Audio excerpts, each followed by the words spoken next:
MS Dhoni এটা শুধু একটা নাম না, এটা হলো কোটি কোটি মানুষের ইমোশন, ভালোবাসা।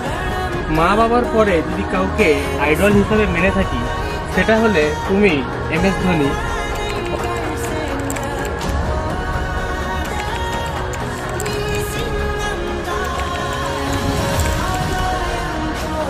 ক্রিকেটের প্রতি প্রথমবার ভালোবাসা জন্মেছিল যখন তোমাকে প্রথমবার টিভির পর্দায় দেখেছিলাম সেই লম্বা চুলে সাউথ আফ্রিকার মাঠে দাপাতে।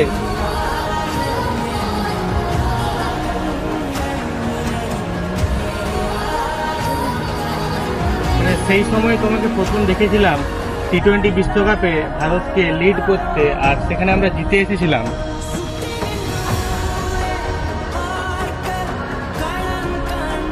সেদিন থেকেই তোমার প্রতি আমার একটা ভালোবাসা জন্মেছিল, আর সেদিন থেকেই ক্রিকেট দেখারও একটা ইচ্ছা আমার মনে এসেছিল।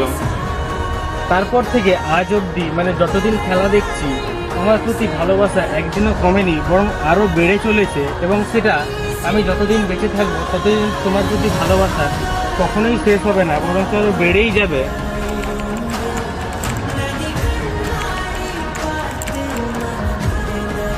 বিশ্ব ক্রিকেটে তোমার অবদান কখনোই আমরা ভুলতে পারবো না।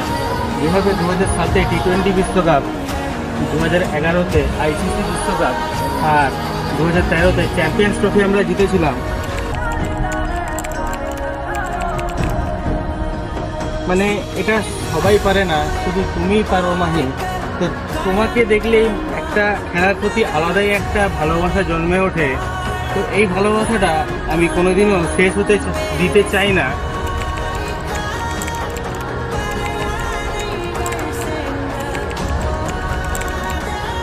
আজকে হলো সেই মহামানবের, সেই মহান মানুষের 43তম জন্মদিন। তো happy birthday legend, happy birthday Mahi. তুমি খুব ভালো থেকো, stay happy, stay safe and stay healthy, এটাই আশা করব।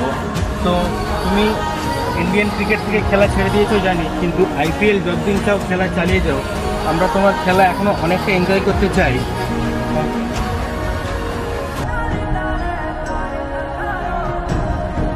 Happy birthday legend.